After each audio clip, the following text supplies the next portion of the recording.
Bom, nós estamos recebendo no estúdio o coordenador estadual de enfrentamento às drogas e fomento ao lazer, Tiago Vasconcelos. É o nosso entrevistado de hoje. Boa tarde, seja bem-vindo. Boa tarde, Eliezer. Boa tarde a todos que estão nos assistindo pela O Dia TV.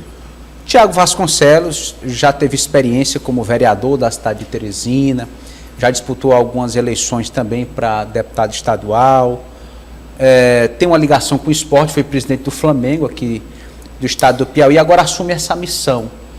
Qual deve ser sua prioridade? Bom, Eliezer, na verdade nós temos um desafio muito grande. Aceitei o convite do governador Rafael Fonteles de gerir essa coordenadoria, né? Que agora é enfrentamento às drogas e fomento ao lazer. E as nossas prioridades estão dentro daquilo que foi estabelecido na legislação, que é de competência da Sendefol, que é esse trabalho que a gente faz em 3 eixos: a prevenção, acolhimento e recuperação e reinserção social de dependentes químicos, e também a promoção do lazer. O lazer foi tirado da atribuição da extinta Fundesp e trazido para a nossa pasta, né? E dentro das atribuições do lazer, nossas prioridades são a revitalização do Parque Puticabana, que também está no plano de governo do governador Rafael Fonteles, bem como a promoção de outras atividades que possam ajudar. Lá ainda é uma parceria público-privada? Não, a Puticabana ainda não foi, é o Zoobotânico, que é PPP, né?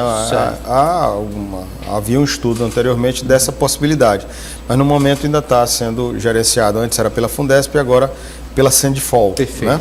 Então, fora essa parte da política social, nossas outras prioridades são essas, que é a revitalização da Puticabana, bem como essa promoção, né, do fomento ao lazer, que envolve tanto atividade física como cultural, como atividade lúdica, certo? É que é algo que se ofereça à população, né, independente de sua faixa etária, independente da região, para ter uma atividade, seja de distração, seja de saúde, né, seja de um contraturno para um aluno, né, para poder evitar também, inclusive, cair no outro campo aqui que a gente atua, que é nesse do enfrentamento às drogas. E o governador pediu para que a gente fizesse um trabalho como um braço também da Secretaria de Segurança, né? Fazendo um mapa de risco, trabalhando com dados específicos para que a gente pudesse ter o melhor desempenho possível. Então, eu acho que a gente vai ter como, lógico, como cobrança maior da sociedade e como plano principal lá dentro da Sendefol realmente esse enfrentamento, porque hoje a violência no estado do Piauí está diretamente associada ao tráfico de drogas, ao consumo, né? Essa situação de dependência química que termina fazendo com que pessoas lancem mão de roubar, de alguma outra atividade nesse sentido, bem como o tráfico que fomenta essa situação, né? Então, nós vamos procurar as ferramentas necessárias em parceria, vamos trabalhar em parceria com a Secretaria de Segurança Pública, nós fazemos parte do eixo da segurança pública, vamos trabalhar em parceria com a Secretaria de Assistência Social do Estado, vamos trabalhar em parceria com a Secretaria de Educação, até para poder atingir um público nesse trabalho de prevenção que a gente vai fazer, que ainda não está refém disso, justamente para não enveredar por esse caminho, que são jovens de 12 a 17 anos, principalmente jovens de escola pública.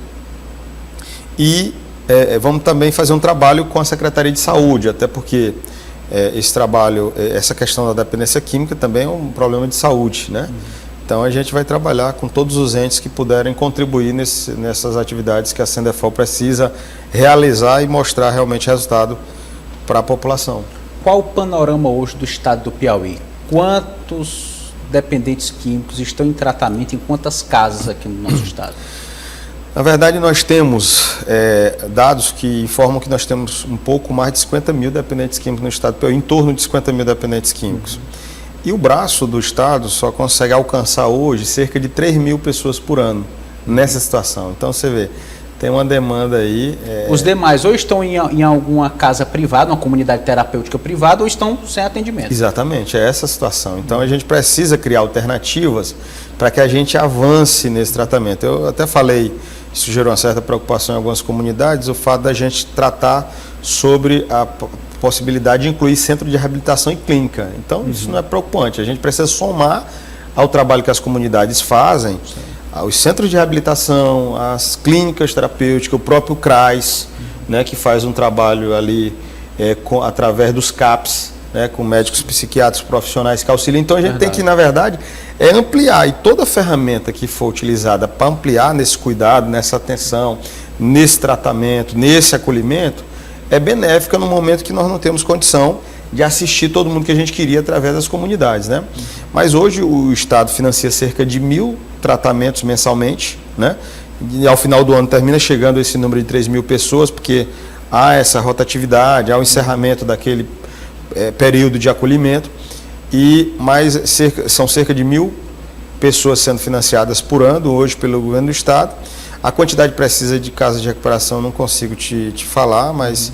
Mas tem uma quantidade conveniada, sim, não é? Sim. E são conveniados, para você ter ideia, em 10 dos 12 territórios do estado do Piauí. Então, só são 2 territórios hoje que não estão cobertos nem com escritório de representação, né, que pode fazer essa triagem direcionando para alguma comunidade. Então, tem comunidade em Bom Jesus, no extremo sul, você tem comunidade em Parnaíba, que acolhe o público feminino, você tem comunidade em Floriano, tem várias comunidades em Teresina. Então, eu não vou precisar, não vou nem chutar aqui. Mas na medida do possível está descentralizado. Descentralizado, acessível, né? a todas as regiões. O que a gente precisa aprimorar o trabalho de algumas delas, tem umas que estão excelentes, são referências nacional e internacional nesse trato.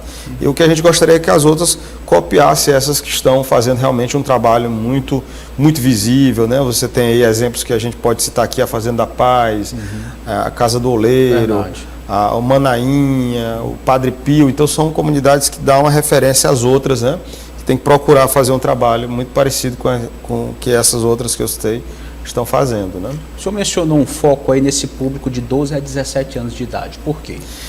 Porque a gente descobriu um outro dado, que a maior parte das pessoas que estão em dependência química, desses em torno de 50 mil, são jovens entre 18 e 30 anos. Então, se os viciados, os dependentes químicos estão entre essa idade, 18 e 30 anos, o potencial usuário está entre 12 e 17. Certo. Então, o que a gente tem que fazer? Tem que fazer um trabalho. Hoje o Estado é notadamente referência nesse acolhimento e recuperação, mas a gente precisa trabalhar com mais força a prevenção, para que esse jovem de 12 a 17 não entre nessa estatística. Tem um perfil desse jovem mais vulnerável? Do sexo masculino e negro, né? E esses números coincidem com os números da violência, né? A maior parte dos assassinatos são jovens do sexo masculino de 19 a 29.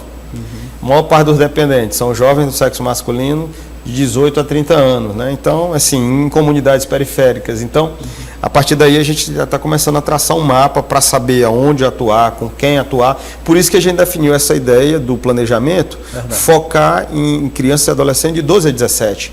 Nas escolas? Nas escolas, principalmente nas escolas e escolas públicas. Porque, veja só, é certo que o filho de quem tem uma condição melhor na escola particular também está suscetível. Mas se esse filho de quem está na escola particular é suscetível, imagine aquele que estuda na escola pública, que mora na comunidade periférica, que a família não tem condição de pagar uma educação. Então, ele está envolvido nessa, né, ele está muito mais próximo dessa questão do tráfico, do consumo. Então, o nosso foco inicial vai ser voltado para alunos de escola pública. Então, o governador determinou que a gente preparasse o melhor material possível. Como a Sendefol não tem a capilaridade, não tem uma equipe grande, esse trabalho vai ser feito também pelos professores, né, da rede estadual de ensino em sala de aula, né? Então, assim, a gente vai tentar fazer algo que realmente... o governador até deu um exemplo, né? Tanto você pode... Atividade preventiva, uma escolinha é atividade preventiva, uma aula de judô, de dança, de música, balé, mas o governador pediu que a gente ministrasse um material impactante para esses jovens, como algumas campanhas que já foram feitas voltadas para o trânsito, que mostra um sequelado. Mostra a vítima, mostra o sequelado. Isso, que você mostra lá o cara que foi vítima de um acidente de trânsito. Um depoimento de alguém. De uma família que está destroçada, entendeu? De algo que aconteceu. Então a gente precisa mostrar, porque isso realmente impacta o jovem, né? E naquele momento que está formando ali a personalidade dele, isso é importante ele saber a consequência que aquilo pode trazer, seja na saúde, seja na família, o reflexo em várias áreas que isso ocasiona, né? Então, a gente está justamente nesse momento de construção, mas deve tocar isso aí a partir já do mês de abril agora, nessa parte de prevenção, já com algumas experiências, para correr, para valer a partir do mês de maio, né? Então, a gente está colocando umas datas no nosso cronograma para poder realmente começar com um foco também forte nessa área da prevenção. E tem um outro eixo, que é a reinserção. Né? É outro processo, é uma outra etapa. Um outro processo. Você tem aqui a prevenção, que é para a pessoa não cair, né? Não viciar. Aí você tem o acolhimento e a recuperação, que é aquele período que a pessoa fica lá, resguardada. A gente está tipificando isso, porque são vários, a gente tem pelo menos 3 tipos diferentes, né? Uma situação mais severa até uma mais leve. De repente, o mais leve aqui não tem a necessidade da internação, um acompanhamento profissional pode ajudar a resolver essa situação que é inicial. Bom, mas daí vamos considerar esse público mais severo, que necessitou do acolhimento ou tratamento, né? Como queiram. Então, essas pessoas, elas precisam ter uma outra oportunidade. De repente, o Estado dá uma oportunidade para ela que faz com que ela saia desse ciclo vicioso, dessa problemática que ela tem vivido. E isso se dá através da qualificação profissional e elos que gerem oportunidade de emprego ou de trabalho, né? Que é emprego e renda. Então, a gente também, o Estado tinha um termo de fomento que se encerrou, nós estamos construindo algo já de forma ampliada para contemplar mais gente. Por quê? Qual é a nossa ideia? A nossa ideia é contemplar esse acolhido que está em fase final de tratamento, o codependente, que é um codependente, a família desse... Que adoece, a gente pode dizer que adoece junto. Exatamente. Então, é o caso. Vou te dar um exemplo. A gente tem comunidades femininas. Está lá a filha em casa e a mãe internada. Ou vice-versa, né? A filha internada e a mãe. Então, você dá um treinamento desse, uma qualificação dessa para as duas. Entendeu? Então, você vai gerar uma oportunidade dentro da família que pode também resolver o problema. A gente também vai focar, estamos fazendo esse levantamento das comunidades e cidades que têm o maior índice de tráfico e violência. Já tem uma ideia onde há uma maior concentração de casos? Não, a gente tá construindo esse mapa em parceria com a FADEX, da Universidade Federal, e com a Secretaria de Segurança, com a Secretaria de Justiça. Nós estamos ainda fazendo essa coleta de dados. Coleta de dados, exatamente. A gente está para poder realmente ir para o foco, para não ficar algo diverso, que não tenha realmente o aproveitamento necessário. Como a gente não tem um braço suficiente para cobrir 100% da situação, nós temos que ser bem assertivo, né? Perfeito. Nessa política. Então, realmente a gente está coletando esses dados para criar esse mapa. E, por fim, a gente também, numa discussão com o governador, resolveu trabalhar a qualificação para egressos do sistema prisional. A Sejus, ela dá qualificação para o apenado lá, que está cumprindo pena, e para aqueles que estão em liberdade provisória, mas ela não contempla aquele egresso que já cumpriu a pena. Então, ele pode ter passado pelo sistema penitenciário, prisional, sem ter tido essa oportunidade. Então, nós vamos levantar quem são, né? No estado do Piauí, a gente sabe que são 6 mil egressos, e a gente, depois dos 6 mil, a gente vai ter que dividir quem é que ainda está com a liberdade condicional e quem realmente já está. Esse que cumpriu realmente, como a Sejur não alcança ele, a gente vai tentar buscar ele, porque de repente ele pode ter algum envolvimento com droga, ele pode ser um viciado que saiu, mas continua vivendo uma situação precária. Então, a gente pensa nessa qualificação, atingir o acolhido, a família do acolhido e essas comunidades, né? E a gente está dialogando com o escritório social da Sejus para ver essa questão também dos egressos do sistema prisional. Então, são várias ações que às vezes talvez a população não tenha dimensão, uma responsabilidade muito grande, mas eu já vi situações sendo mudadas de pessoas porque tiveram uma oportunidade, primeiro de tratamento, né? Que eram dependentes químicos, e depois a oportunidade de trabalho, né? Eu dei o exemplo outro dia desse num podcast que eu participei, de um amigo pessoal que insistiu, ele teve um emprego num órgão público, recaiu, foi internado, voltou, levei ele para trabalhar comigo na Câmara, ele recaiu, voltou, e hoje ele vive muito bem, é representante comercial e... se cuida naturalmente. Se cuida, né? São mais de 10 anos livre do vício, né? Pronto. Família estruturada, condição financeira boa. Pronto. Então, às vezes a pessoa está carente de uma oportunidade, ela não queria ter enveredado. Tem gente que você não vai conseguir mudar, mesmo que o Estado ofereça todo tipo de política pública. Por isso que a educação tem que ser melhorada aqui para evitar isso. Mas aquele que já caiu nessa situação, tem muita gente que quer oportunidade e a gente precisa oferecer através desse trabalho lá da coordenadoria. Então, onde é que entra o fomento ao lazer? Porque a princípio não era uma competência direta, né, da antiga Sem Drogas. Sim, não era. Agora é Sem de Folga. Vocês vão administrar espaços de lazer? Como é que é isso? A gente vai administrar espaço de lazer, Aputicabana, né? E a gente entende, depois a gente formatando junto com a equipe, que o fomento ao lazer, ele também é uma ferramenta nesse cuidado, né? Nessa prevenção e cuidado. Você vai ver o Plano Nacional sobre drogas, ele fala do lazer como alternativa. E o lazer ele envolve a atividade física, como eu disse no início, a atividade cultural, a atividade lúdica. Então, isso tudo serve, inclusive, para outra atribuição que nós temos. Mas, hoje, o nosso cuidado principal entre os parques, já que você citou os parques, é o Parque Aputicabana, né, que é um cartão postal da capital do estado, né, e nós temos uma reunião, inclusive, agora à tarde com o secretário de administração para iniciar um processo de reforma, mas assim, é uma reforma básica das situações mais críticas, nós vamos fazer. Reparos, manutenção. Reparos, exatamente, reparos e manutenção.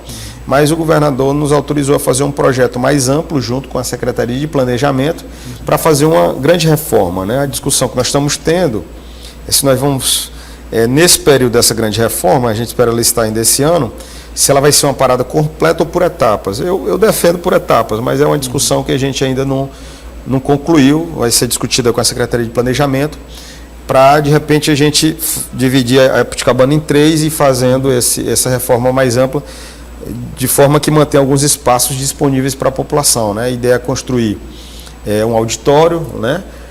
E algumas outras estruturas para que a gente aumente a quantidade de eventos lá, e aí está fomento ao lazer, e todos os tipos de evento, né? Desde o evento religioso, o evento cultural, um evento para as famílias, né? Um espaço para a família, né? Inclusive espaço para levar animais, espaço pet, espaço de arena de jogos eletrônicos. Então, assim, a ideia é muito boa e precisa ser realmente colocada em prática. E, por fomentar o lazer, a parte também tem virado referência na destinação de algumas emendas parlamentares. Pode receber emenda para incentivar a atividade dessa natureza. Eu estou falando que algumas críticas têm sido levantadas pelo fato da coordenadoria, mas o que foi que a gente definiu quando você aprova um projeto desse? Que as empresas que promovem eventos, através dessas emendas parlamentares, que provavelmente são aniversários de municípios ou coisas afins, que eles distribuam material da política pública social de combate às drogas. Durante o evento tem que estar lá, como é um patrocínio que vem da emenda, tem que estar a logo do Estado, a logo da Sendefol, mas também no telão aparecendo algo de campanhas que a gente vai desenvolver. Como a gente ainda não divulgou as campanhas, só tem a que foi feita do Carnaval, Drogas Eu Pulo Fora, então pelo menos essas mensagens de cunho educativo, elas têm que ser, tem que aparecer lá durante a programação do evento, no telão do fundo, no telão na lateral, né, a distribuição de material gráfico, né? A própria empresa promotora da atividade, a gente orientou eles fazerem uma pulseira que você coloca lá o QR Code pelo celular e linka algumas orientações, as questões da Sendefol, como buscar ajuda para levar uma pessoa para ser acolhida na comunidade e outras orientações quanto ao não uso de drogas, né? Então, para a gente encerrar, uma pergunta rápida sobre política, já estou me cobrando o tempo aqui da entrevista, mas vamos aproveitar a oportunidade. O senhor tem participado das últimas eleições aqui no estado do Piauí, concorrendo a cargos proporcionais. Tem alguma pretensão eleitoral para 2024? Não, na verdade nós temos um compromisso que nós temos com o governador de assumir essa responsabilidade e, na verdade, né, no próprio bojo do diálogo, a gente discutiu a possibilidade que eu seja convocado para a Assembleia Legislativa em janeiro de 2025. Então, tem essa expectativa. Tem essa expectativa criada do diálogo, mas o compromisso inicial é esse. Então, como a gente espera fazer um bom trabalho, o melhor trabalho possível, na verdade, eu não tenho como direcionar meu foco para a questão política de 2024, né? A não ser que seja alguma solicitação partidária para ajudar numa formatação de chapa, algo que a gente já tem experiência, porque construí 2 chapas anteriormente, né? Mas nosso foco, assim como eu fiz no INCRA, que eu assumi lá e não fui candidato a vereador, a ideia em relação a esse momento também é essa. Situação confortável no MDB, no grupo do deputado Georgiano? Foi muito bem recebido pelo MDB, né? E manter uma relação aproximada também com o grupo do deputado Júlio César, que é do PSD. Então, sendo bem tratado tanto pelos os que eu saí, que foi uma composição política, né? Que é o deputado Júlio e o deputado Georgiano, bem como o MDB tem se me tratado bem, o vice-governador Temístocles, o senador Marcelo Castro. Realmente tem sido bem tratado por todas as partes. Tá certo. Gostaria de agradecer a sua presença, coordenador estadual de enfrentamento às drogas e fomento ao lazer, Tiago Vasconcelos. Muito obrigado pela gentileza de nos atender. Eu que agradeço o convite, Eliezer, estamos à disposição para, a partir da próxima, já apresentar resultados do nosso trabalho à população. Não quero voltar para contar a história, que certo. a gente volta quando tiver números, viu? Notícia boa aqui para o povo. Boa tarde.